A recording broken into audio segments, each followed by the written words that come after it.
Making people proud to be associated with gun rights. With friendly, thoughtful, and incisive writing on guns, Kareem Shaya from Open Source Defense, next. But first, if you have legal matters that involve firearms, then you need to call California firearms lawyer John Dillon. If you have questions about red flag laws, gun registration, gun transportation, or maybe you just need to know that your guns are California compliant, you can call our trusted firearms attorney at John Dillon. John Dillon specializes in California gun laws. Call 760-642-7150, or you can visit his website at dillonlawgp.com. All right, from Open Source Defense, our next guest we have is Kareem Shaya. Kareem, are you there? I am. Did I say your last name correctly? You nailed it. Excellent. I'm so proud of myself right now. Well, thanks for being on the show, man. So tell everybody, what's Open Source Defense? So Open Source is a gun rights group, and we don't really talk politics. We focus on culture, and we focus on building a culture that makes anyone feel like they can be proud to be associated with it and proud to be open as someone who owns guns and cares about gun rights. Wow. Now, what kind of things do you talk about in order to accomplish that? You know, I think a lot of it is what we don't talk about. So we don't talk about particular politicians. We do talk about certain laws, but only from like a very kind of detached educational standpoint. Just like an informational, here's what it does, that kind of thing. Yeah, exactly. And we focus on kind of solving the problems people tell us about. And what the biggest thing people tell us about is, hey, I'm kind of interested in guns, but I have no idea where to start. And everything I've looked at seems kind of like weird or off-putting. So give me a foothold here.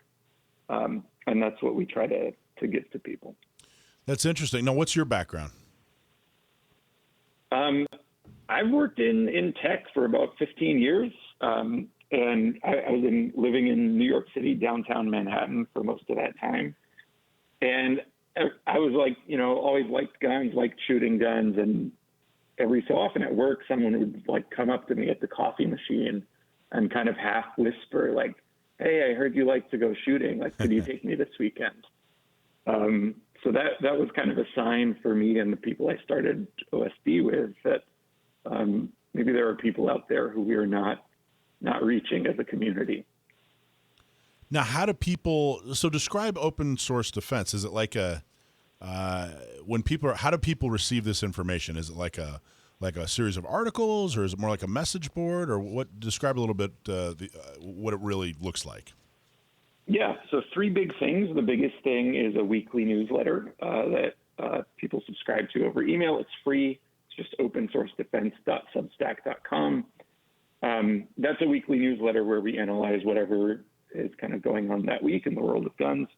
Then Twitter and Instagram are our other two big kind of content outlets. And more recently, we started doing range days. So we did a range day in Austin, Texas last year, another one here in Austin earlier this year, and we have one coming up at the end of September in San Jose. Oh, wow. Now, when people that participate at the range day, what does that look like?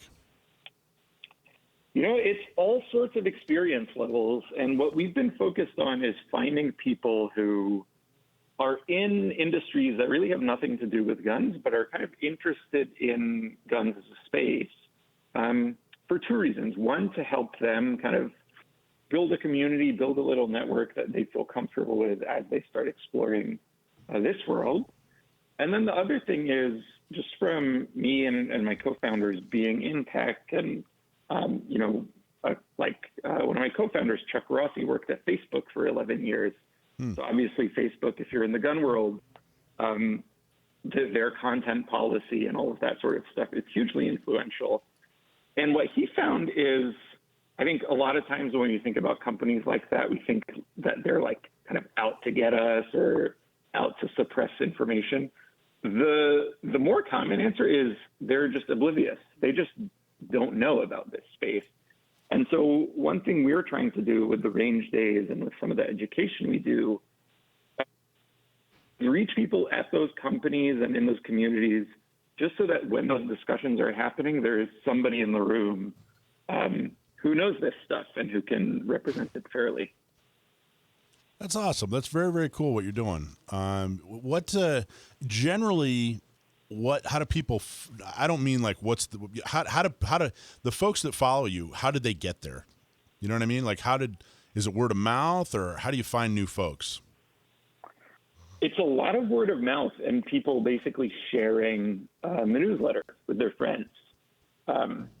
Our kind of the test we have internally for any content we put out is, would you feel comfortable sharing this with your boss, with a coworker, with your sister, with anybody, and feel like it's not going to blow up into some sort of argument? And so that has started to pay off, where people share this with their friends and feel like it's kind of opening a discussion or teaching them something without signing up for a bunch of other baggage that they're not excited about. So if you're trying to avoid big arguments and controversy, then I'm assuming you never compare Glocks with 1911s or 9mm with 45, right? Not that's exactly the one. Yeah, that's not the last thing we will ever test. Probably not the type of controversy you guys are talking about. That's really cool. I like the outreach to kind of, the common person. I think is really what it is. I know that I've definitely said in the past that as great as military and law enforcement instructors and writers are, I'm never going to arrest somebody or invade a country. So it's nice to have kind of a civilian to civilian, or maybe layman to layman experiences when it comes to firearms. I've never served in the military. I've never been in law enforcement. I never am going to. My needs are different. And it's nice to find resources from that are doing exactly what you're doing. Just kind of this, hey, here's, I'm just a regular person, and here's my experience with firearms, and here's how I got there. I think that's really amazing. Absolutely. I think that context matters a lot. I think what we've found just talking to people who are, starting to carry a gun, starting to learn about this, is their concerns are, if you're like a woman who's interested in carrying a gun, you might be much less willing to compromise on how your pants fit or how your shirt's going to drape over that. And so little things like that, if you're deep in this world, you might not think about can turn people off when they're right on the fence. And so kind of reaching people where they're at with that sort of thing has been big. Do you have a really cool success story? What's maybe a story about, I don't know, somebody you never thought would reach out, and now they're a disciple or something like that. Do you have a cool success story like that? Yeah, absolutely. We have a bunch. I think my favorite one is a friend of mine who started kind of following the content, started out a couple years ago pretty skeptical, and just kind of chipped away at it, started reading the newsletter, started doing a lot of his own research. He's just a very curious person and pretty open-minded. And I think as he started pulling on that thread, found that the things he had been hearing for many years weren't true or were kind of misrepresenting things to him. So he went down a rabbit hole I didn't hear from for a couple weeks. And then he pinged me and he said, hey, I just ordered an LWRC with an aim point and like a Trigicon 1-6. And he spent, I don't know how much on this thing. And within a couple of months, he was like taking courses with like Bill Rapier and Bob Keller and flying all over the place. And he just went deep down the rabbit hole. So that was pretty cool to see. And I think it's representative of the path a lot of people take, where once they start kind of questioning some of the assumptions they initially had, the floodgates can open pretty quickly. So you made a real strong point of saying, you know what, we stay away from politics. We really just we just want to reach out to people on a very pure, gun related level. Do you think it's fair to assume that a lot of your followers, readers, etc., vote for folks that or have political views and vote for folks that that maybe most gun owners wouldn't like? Is that a fair? Have you seen that kind of thing? Like, hey, I normally vote for X, Y, Z, and that those are folks that maybe don't support their newly interest in guns. Yeah, absolutely. I think we hear from readers, followers from all over the political spectrum, and absolutely there's a big segment in that group. So, I think from a gun rights perspective, obviously, like if your kind of number one issue is gun rights, then that's not good. But if that's the way people are going to go, I think our job as a gun rights group is to just inform them about, okay, here are the facts about the gun laws in your area, about how guns actually work, et cetera. And then you make the decision, if you want to, however you want to prioritize that is your business. And if you come to a different prioritization than someone else, then, so be it. But at least you're doing that with, a full set of information. Well, that's the work, though. I mean, that's activism, organizing folks who agree with you. Yeah, that's definitely important. Getting folks who agree with you to go to the polls is important. But we got to get to the point where there isn't two sides. There's just everybody agrees, So what you're doing is it's crucial. It's extremely important. I think that a lot of gun organizations don't do enough of it. I would like to do a lot more of it with San Diego County gun owners and Orange County and Inland Empire. I would like to do a ton more of it. And we even get, when we do it, we even get pushback from folks who don't understand what are we doing here? These folks are anti-gun. Well, yeah, now, but eventually, hopefully they won't be. And I think that's exactly how you change a culture, which is how you started. That was the description of your organization. I think you're doing great work, man. That's very, very cool.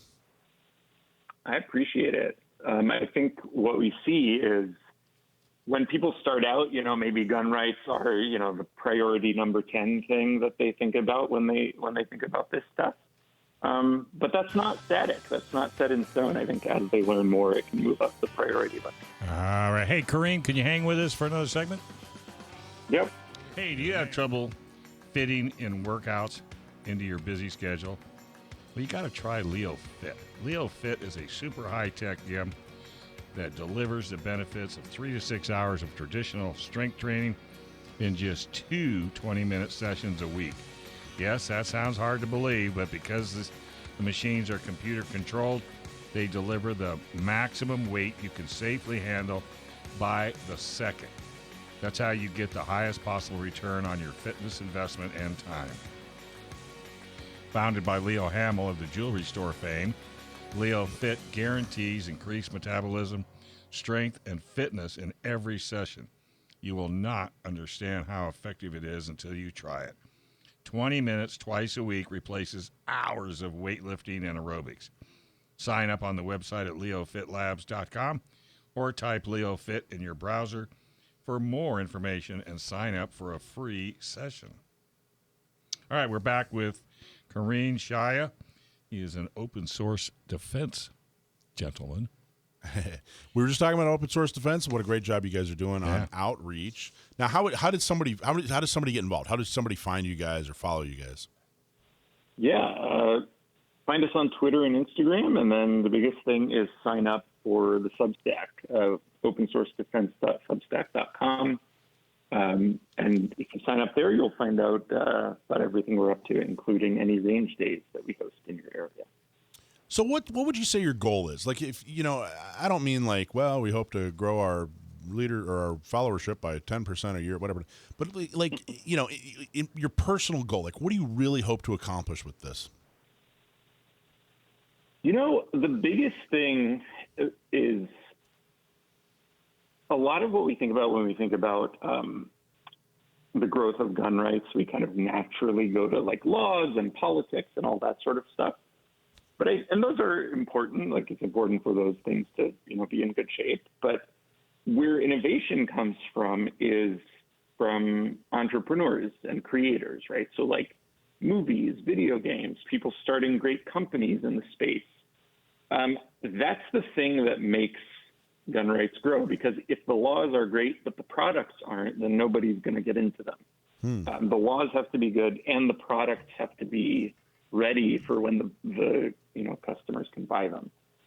So our biggest goal is to get more companies and more creators started in this space. I think what success looks like for us is if people, graduating from college, ambitious entrepreneurs, instead of, starting a tech startup or going to work at Google or whatever, if they start a company in the gun space, I think that is success for us.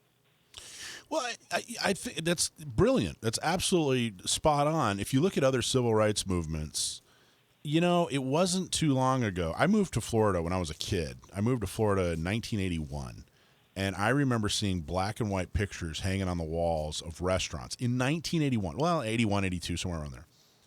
I moved to this little town in North Florida, and there were black and white pictures of marches in the street. There were KKK rallies, KKK parades. And this was in 1980, whatever, 2, 83, somewhere around there. That is, economic and social suicide to think to, pull that off in any restaurant anywhere across the United States these days. In 1981, when I moved there, it was just, it was about 15 years prior that this was happening. 15 years. That's a you blink of the eye. And, if you think about the LGBT movement, it was not too long ago that people were just, Hillary Clinton, when she was running for office, said that she didn't like same-sex marriage. Now it's political suicide. It's social suicide to say something like that. And I think gun owners have a lot of work to do to make gun bans, to be in favor of gun bans, to take away your civil right to keep and bear arms, for that to be, social and political suicide. And the way you're going about it, I think, is an extremely effective way of making that very thing happen. Absolutely. And I think we often focus on the things that are not going well in the gun rights world, right? Yeah. Or in the previous segment, y'all were trying to get people's spirits back up around SB 918. I think if you zoom out, we are actually where we are today in 2022. If you look at where the gun rights were 20 years ago, yeah, there was an assault weapons ban that was active. There was maybe 600,000 ARs in the country. And if you look at what's happened since then with the concealed carry revolution, half the country today is constitutional carry. Isn't that amazing? ARs are the standard rifle. If you look at polling data, support for assault weapons bans, handgun bans, magazine capacity limits, et cetera, support for those has never been lower than it is today. It's been going down for 30 years, ever since the mid-90s. So I think if we take the long view,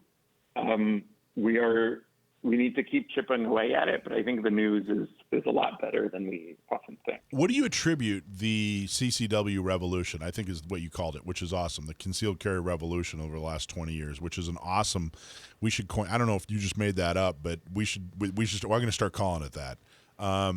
What do you attribute it to? Why do you think that all happened?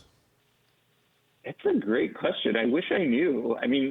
I think often the answer to these sorts of things is there is not magic. It was just a ton of state-to-state work for a lot of people. And it was not work I did, so I can't take credit for any of it. But, at the end of the day, it's individual conversations, convincing individual legislators state by state. And then I think there got to be a momentum to it, where I know I live in Texas, where constitutional carry passed last year. And it was, by that point, it was the sort of thing where for a state to kind of purport to be pro-gun rights and to not pass constitutional carry was starting to be embarrassing. That's a good way of putting it. And so there were, once you pass an inflection point, it kind of gets a momentum of its own. So we have a co-host here, Action Jackson, at the ripe old age of 9 years old. He is a competitive shooter. He shoots his 9mm Glock regularly, and he has a question for you. Yeah. What's your favorite gun? Good question. Oh my gosh. That's what everybody says. Hardest question in the world. That's how we know. That's how we weed out the legit gun people, the not so legit gun. Yes. If someone can name it right off the bat, they're not. Then they're not a gun. Yeah, Probably the only one they own. That's right. Yeah, exactly. Someone that's legit. This is a struggle. Yeah, they all go, oh, jeez. It's like, which one are my favorite kids?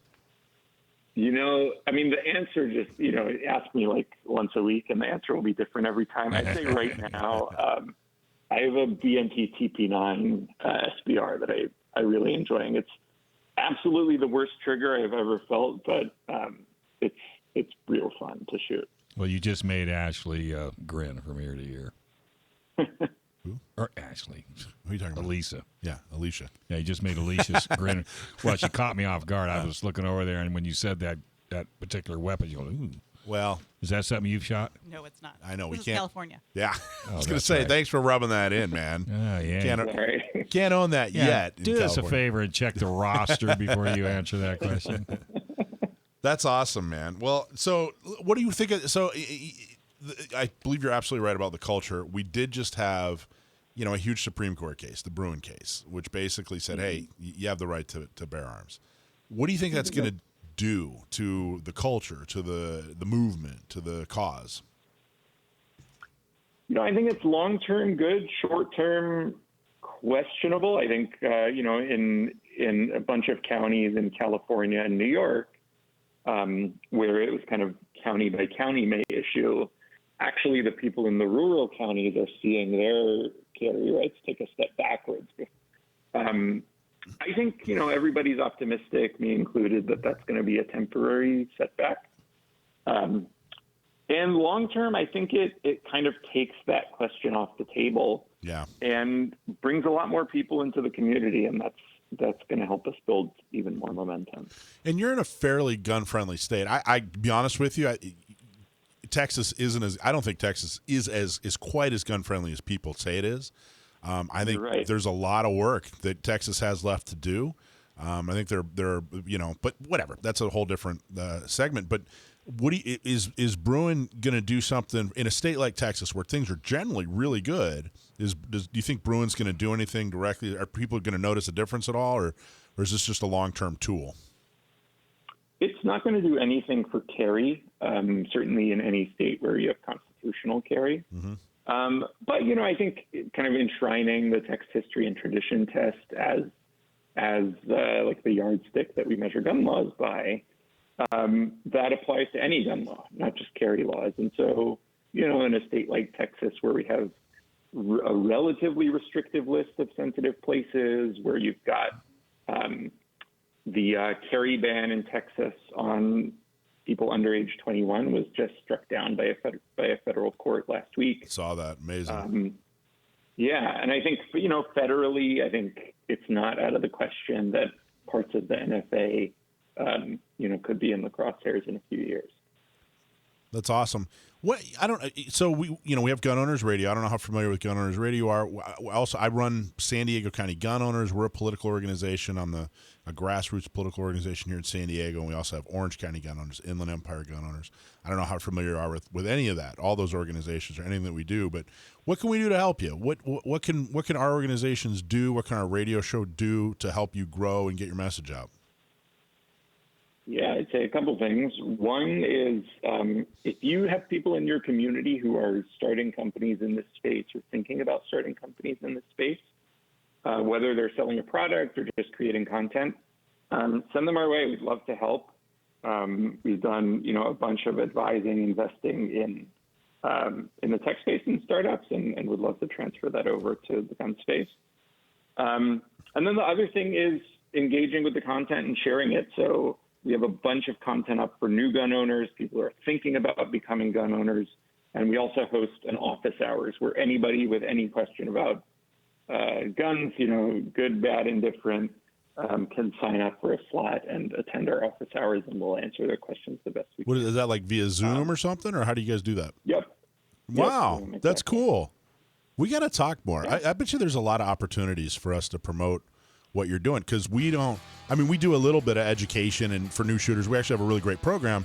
But it's kind of chocolate and peanut butter here, where you guys aren't politics, we aren't new shooters. I bet you there's a lot of opportunity here. We need to talk a lot more. I love it. Thanks, man. All this is a right. great interview. Congratulations, and thank you for what you do. We just don't know which one's Thanks, chocolate and which one's peanut butter. But we'll figure that out next time. We'll be Thanks, peanut buddy. butter. We appreciate it. Thanks for watching this clip from Gun Owners Radio. You can watch us live every Sunday from 4 to 6 p.m. California time, right here on our YouTube channel, or if you're in the San Diego area, you can listen to us on 1170 a.m. We're also available on your favorite podcast platform for free. Don't forget to like and subscribe so that you can help restore and protect the Second Amendment, not just in California, but across the country.